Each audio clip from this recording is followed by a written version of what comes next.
Hey, this is Darren from Property Prosperity. Tonight I thought I'd have a little bit more of a chat about the bidding at auction. I suppose you're probably aware of my thoughts of auctions. I don't necessarily think it's the best way to try and sell a house, but to buy a house definitely it presents some really good opportunities to get a house at a discounted price. Obviously, I've explained before my opinion of auction, where generally it's it is the easiest way to try and sell a house as far as the agent's concerned because they don't necessarily have to market the property that well, and they don't have to negotiate on the property that well because they can basically outsource that and let the auction process take care of itself. Whereas if you're looking at sort of allowing the people to get in there and offer the highest price, I suppose my concern about the auction process is it's a very open process, which is a really good thing as far as the purchaser goes. You know exactly what other people are bidding.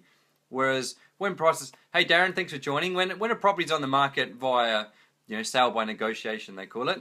Just when it's on the market, they got a price on there, and you go and they say 450 or whatever. The unfortunate thing for that, when you go out and buying a property, you don't actually know what other people are offering, and so the danger for that, people might be offering at 420, or they might be offering at 470, and you've got to try and take it to a punt of finding out. The danger is that the agent may not necessarily be honest with you, so you might say, hey, have you got any other offers? And they may say yes when maybe they don't. And then secondly, they go, no, we've got, it's around the asking price or it's more than the asking price.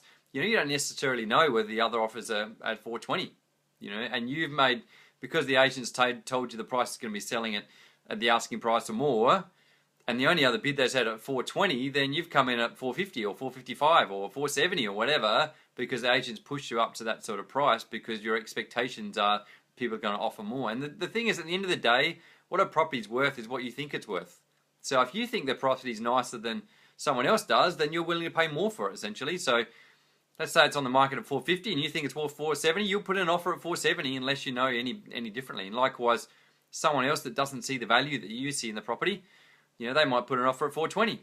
The difficulty for you is you're putting in offers, you don't know the other person's put an offer at 420. So I think that's the really cool thing about auctions. You can go to an auction, stand around, wait for, generally you'll find no one wants to put in a bid, but eventually you'll get one offer, one bid that'll come in at 350, and who knows, the bidding will bid, work its way up, and the bidding might stop at 420. You come in there and put your offer at your bid in at 421.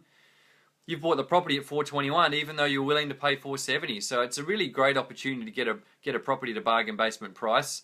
The good thing about it too is a lot of people are really intimidated by auctions, so they're a bit scared of the whole auction process. So if you just understand auctions, my advice to you is go to a few auctions before you actually go there when you're putting the money on the market. So to go to auctions of properties you're not even slightly interested in. So you're definitely not going to get caught up in the whole excitement of it and buy a property. But just rock up and have a look at how the auction process works. The cool thing is when you actually get to the point of going to a property you actually do want to purchase, you'll be relaxed about the whole process. You won't be nervous about it. Whereas, to be honest, probably most people are going to be really nervous about it. It is an intimidating thing. People are a bit scared of the process. Either probably people won't turn up in the first place, or they might be, subject to finance or subject to the sale of house or subject to some other conditions.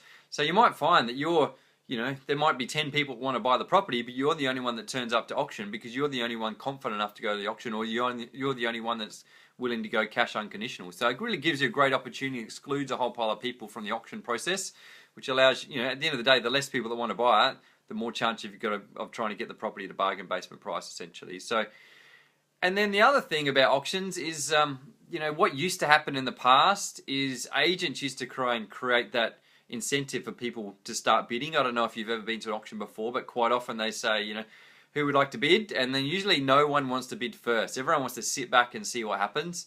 And so what they used to do in the past is agents used to come in and say, hey, I've got a bid over there and I've got a bid over here.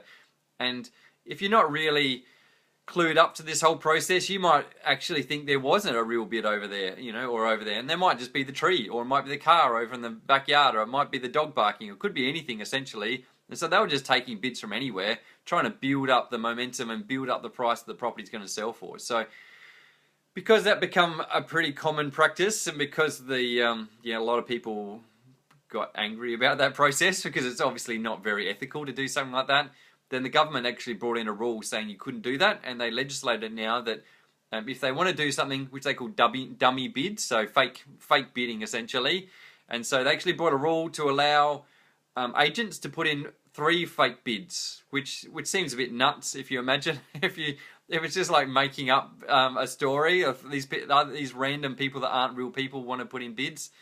So what they did is they made it a rule. They said you can have fake bids, but you've got to tell everybody it's a fake bid, which again seems totally nuts. It's just an example of, you know, trying to regulate stupidity at the end of the day, and you can't really regulate something like that. If people you know, if agents are going to do something dodgy, then they're going to do something dodgy anyway. And so, you know, the key is you've got to go in there informed and educated and know exactly the process involved, you know, because at the end of the day, you know, this rule, and this is how crazy it is, instead of calling it a fake bid or a dummy bid, they call it a vendor bid.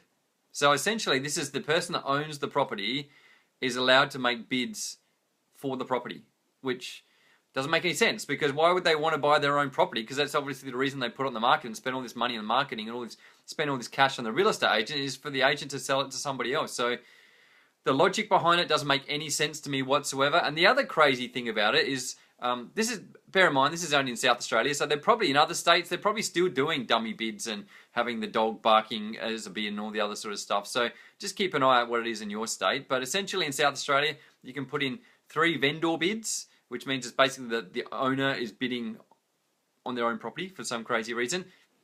The thing about vendor bids, they have to be less than the asking price, what's called the reserve price. So if you don't know much about how it works, the reserve price is the lowest price the owner is willing to accept.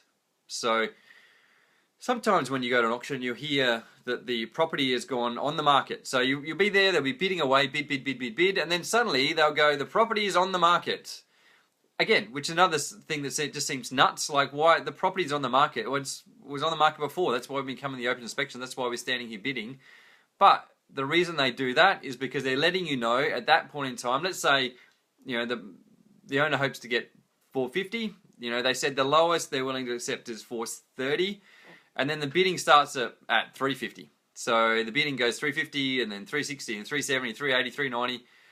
Hey Daniel, thanks for joining. And then gets up to 320, and then suddenly gets to 330, and then they go, the property is on the market, which essentially means it's telling everybody that's there the owners are willing to accept that price or more, essentially.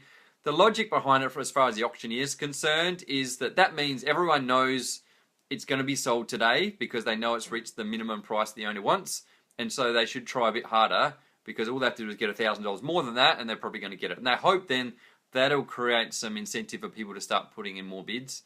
The crazy thing is then, it's basically just told the market what price the owner wants for it. And so the reason why that's a bit crazy, because if it doesn't sell, or for some reason something happens, then essentially, you know, people know what price they could have bought it for, and then anything over that, they don't have to try much harder because they know the owner's willing to accept any price after that, and they're only competing against the few people they're competing against after that. So I don't know, my logic, it just seems a little bit crazy to have the whole you know, reserve price. And then the other thing on top of that is, after they had this reserve price, when we talked about these vendor bids, then basically the vendor bids have to be, legally, they have to be lower than the reserve price. So again, if you understand the process, then you can say, okay, well, property's on, you know, we're expecting to sell for 450, we've got a bid at 350, or we don't have any bids. Essentially, the agent will come in and say, okay, we've got a vendor bid at 350, and no one puts any other bids in. And then they go, we got a vendor bid at 370, no one puts any more bids in. They got a vendor bid at 400, no one puts any more bids in. They got a vendor bid at 420, no one puts any more bids in. And then they going off the market. And they'll take it off the market, then saying, hey, the property's been passed in. Then what they can do is they can sell it under auction conditions after that. So they won't approach everyone that's still around saying, hey, you've still got the opportunity to put in an offer. They'll call everyone around for the next few days. You can still buy the property. It will be under auction conditions, so it'll be cash unconditional and settling 30 days essentially. But we'll have an opportunity for you to still come in and buy the property. The cool thing about that is, if you're seeing that the vendor bids come in at 350, 370, 400, 420, or whatever they happen to be, if you know 420 was the last vendor bid, you know that was pretty close to where the owner's willing to accept. So all you have to do then, if it gets passed in, make sure your offer's around the 420 mark or just a bit more, and you know they're going to accept it. Whereas if you'd have thought it was worth 470, you don't have to offer 470 anymore, because the agent's already told you and the owner's already told you, hey, we're willing to accept, you know, pretty close to 420. So it's a really awesome opportunity to try and get a house at a bargain basement price. So rather than being afraid of auctions, I think, as a buyer, it's definitely an appealing way to buy a house. Essentially, you just have to do it. Feel confident about the process. Don't be scared of it. But yeah, I'm in myself. I know I bought some bargains by going through the auction process, and yeah.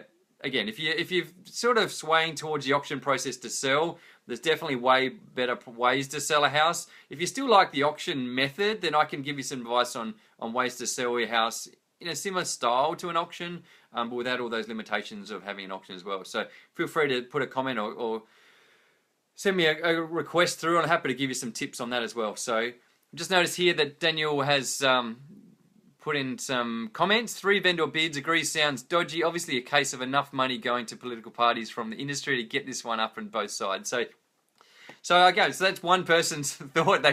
It does seem a bit dodgy from the perspective, and the danger for me, especially for me as a real estate agent, is people don't trust real estate agents anyway. They think they're a bit dodgy. Then you bring on this whole auction process, which again doesn't seem to make sense for anybody. And then the government tries to come and legislate because they're concerned about these dodgy practices of dummy bids and all that sort of stuff. By bringing in all these crazy rules, that actually makes the auction process even more dodgy, because then they bring in this dodgy vendor bid thing, which everyone's like, well, hang on, the auction process seems a bit dodgy. The dummy bids seems a bit dodgy. Don't even trust the agent in the first place. And now they bring in this rule where the owner can bid against themselves. So I don't know. It just doesn't seem to make any sense for me, and I don't know. I know generally if you talk to 95% of real estate agents, they're going to push you towards the whole auction process because obviously it works out the best for the agents. But yeah, definitely, I think it's not necessarily best for selling, but definitely if you understand how the process works and how it works, then you have the opportunity to buy some really bargain basement prices. So get out there if you're a buyer and don't be afraid of auctions and take advantage of it and use it to your own advantage. So hopefully you've liked what I had to say. If you have liked it, click on the like button. If you haven't liked it, then still click on the like button anyway, because I really appreciate it. And if you know someone that's thinking about putting their house in the market and they're going to go to auction, then please click on the share button. Hopefully they understand that, from a buyer's perspective, it's an awesome way to buy a house, not so much from the seller's perspective. And if you're out there and you're a buyer, or someone's looking at buying a property and they're a bit scared of the whole auction process, then click on the share button. Hopefully they'll get some benefit out of it, and they'll get out there and buy themselves a bargain too. If you've got something you'd like to talk about as far as, you've had experiences with auctions as well, good or bad, I love to hear about your feedback. And if you've got something you'd like me to talk about in a future episode, then click on the comment box and I'm happy to chat about it. Thanks guys, and we'll talk again soon. Bye.